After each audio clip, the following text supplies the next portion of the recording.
Hello, welcome back to Mark's House and Garden UK. I'm just doing some manual weeding. I'll tell you why I'm doing it manually in a moment. In this video, I'm going to share with you my 12 current gardening experiments. If you follow my channel, you'll know I love an experiment. Why am I doing this manually? Well, in fairness, I have a ride-on mower. I could just go over this and it would mow it in a matter of seconds quite efficiently. But I love wildlife and I've dedicated a lot of my garden to wildlife. And this long grass and these weeds will be just the kind of environment where frogs, toads and newts will hide for the day. They tend to be nocturnal. They tend to go and sit in places like this.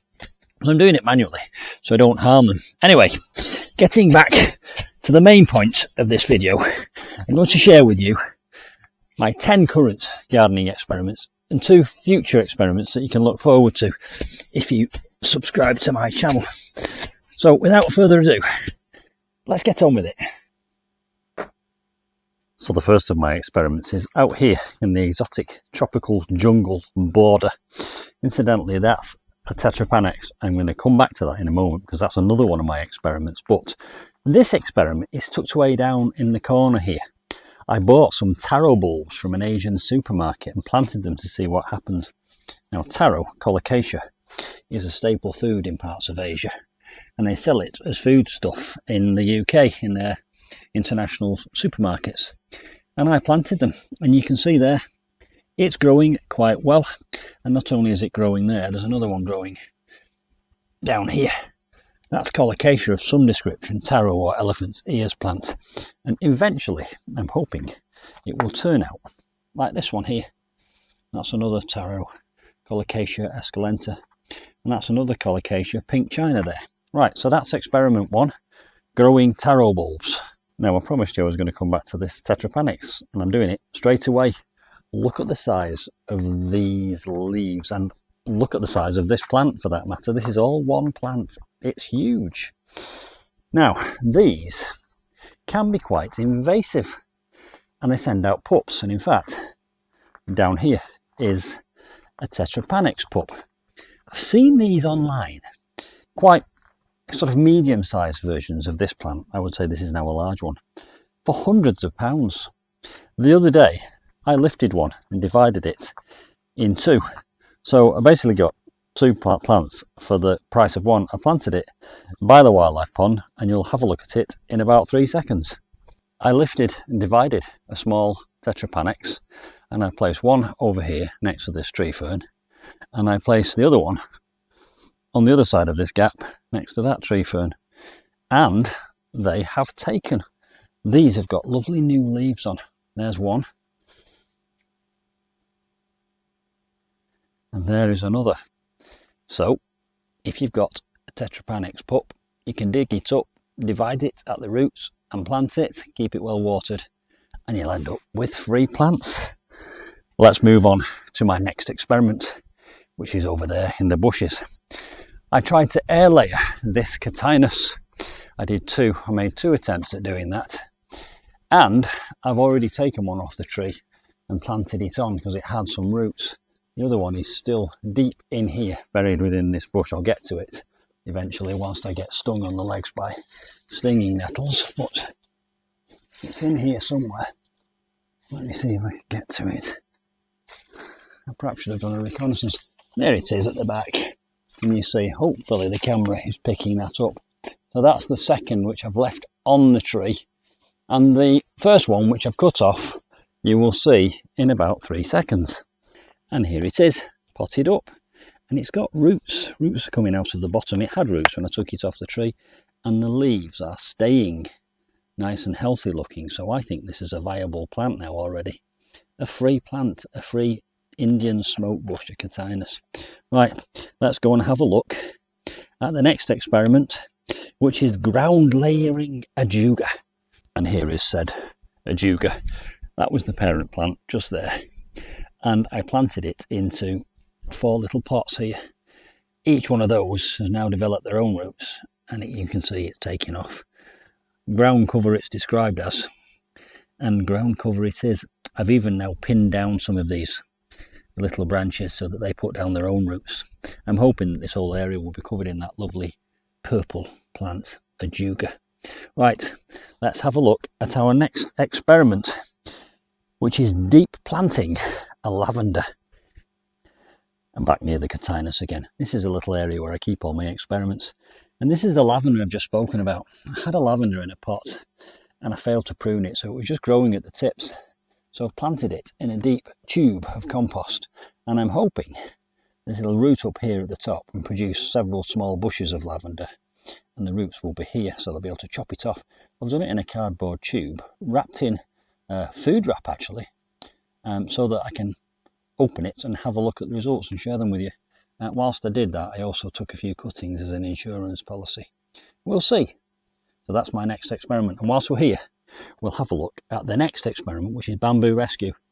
I bought this on a reduced price, and it wants one densely clumped bamboo. It's a black bamboo, Niagara, and I decided to split it up, and it was almost dead, and I would see if it would survive. And I wasn't really hopeful because it was in a sorry state, but look at all this lovely growth now.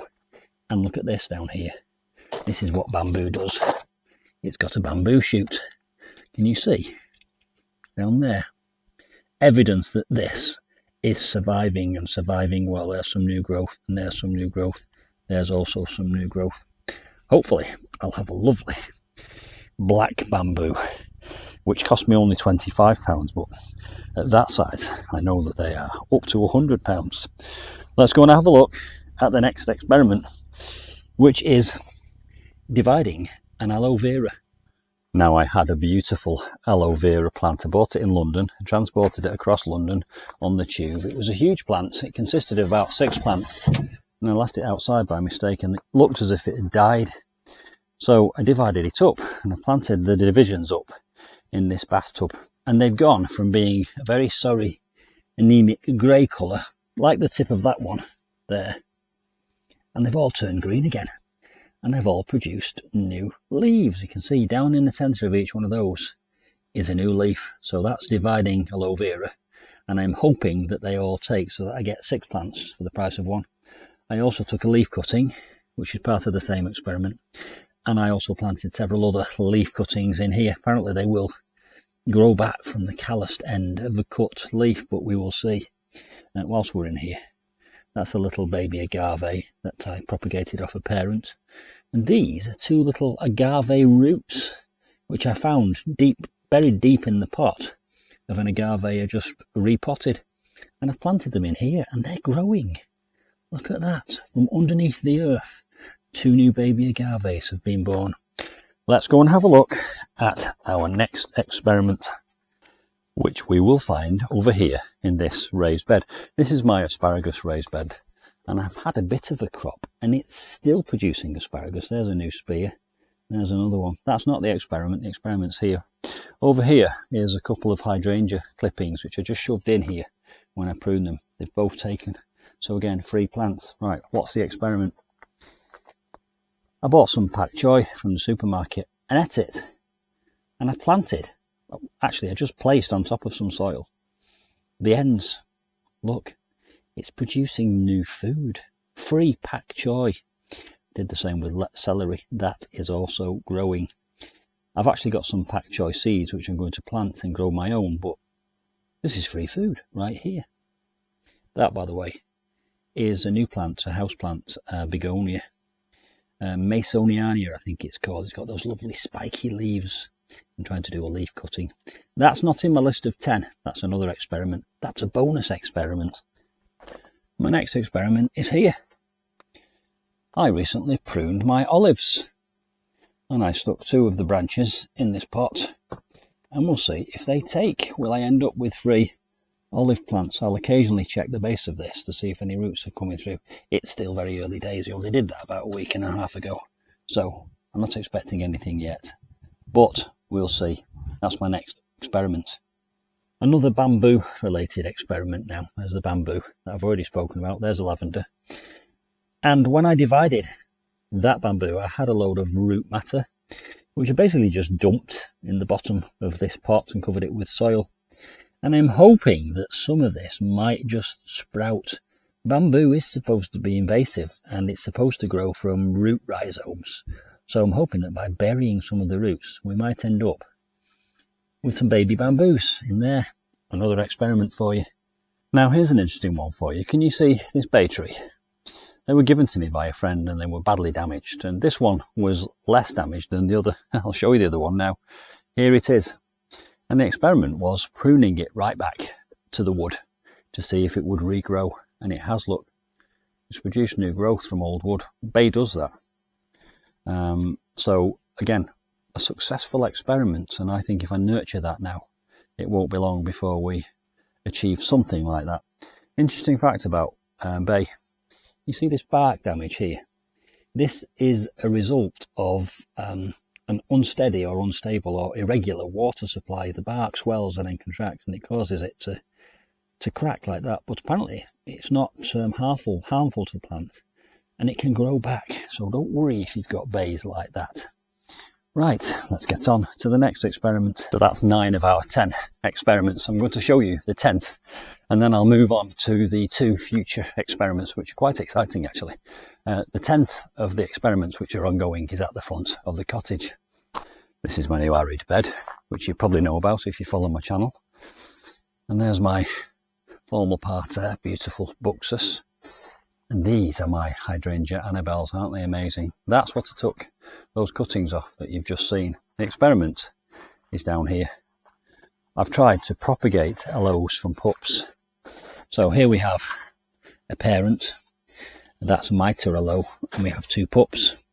And then we have a baby pup of that parent, that's an aloe vera. And then down here, in these 2 pots, basically some bits of old root that had green ends on. Now green to me means chlorophyll. Is it chlorophyll or chloroform? The green matter in plants that photosynthesizes. And I thought, well, if they were green, maybe they would grow. So I've just planted them in these pots, hoping to get some new aloe vera plants. It might take some time, they're quite tiny. Right, oh, whilst we're here, 2 new cactuses I've just bought. Right, let's talk to you about my forthcoming experiments. This is Trachycarpus fortunei. I've just spent some of my YouTube money on this plant. Got it from Home Bargains. It was £150. Not cheap, but my YouTube money goes back into the garden. So I'm afforded this luxury by the fact that you're viewing my video, so thank you for that. It's got 2 trunks, a small one and quite a large one. Now, I'm given to understand that Trachycarpus never produces 2 trunks. It's 1 trunk from 1 seed. So I believe that that is 2 plants in 1 pot. So one of my forthcoming experiments will be to wash all the soil off these roots and just to see if those are 2 plants, so that I'll know if you can divide a double trunked Trachycarpus. You'll see that in a future video. So I'll get 2 for the price of 1. So that's forthcoming experiment number 1. And here is forthcoming experiment number 2. We're back in the exotic tropical jungle border. These are Musa Basjou hardy green bananas, towering above me now, but there are some babies. This is also producing pups at the base. It's propagating itself, and I want to see if I can divide off some of those pups and transplant them to another part of this border. And this is a job I'll need to get on with quite quickly because we're into July. There's not really very much growing season left, and I want them to get some roots established because these stay in the ground all year. So there we go. Hope you've enjoyed that. A rundown of my experiments ongoing and my experiments forthcoming. Now don't forget, I have an Amazon storefront which has all my gardening products, the things I use regularly, so please do check it out. Everything I make on Amazon goes right back into my garden experiments and videos. I'll see you soon for some more garden experiment adventures. Bye for now.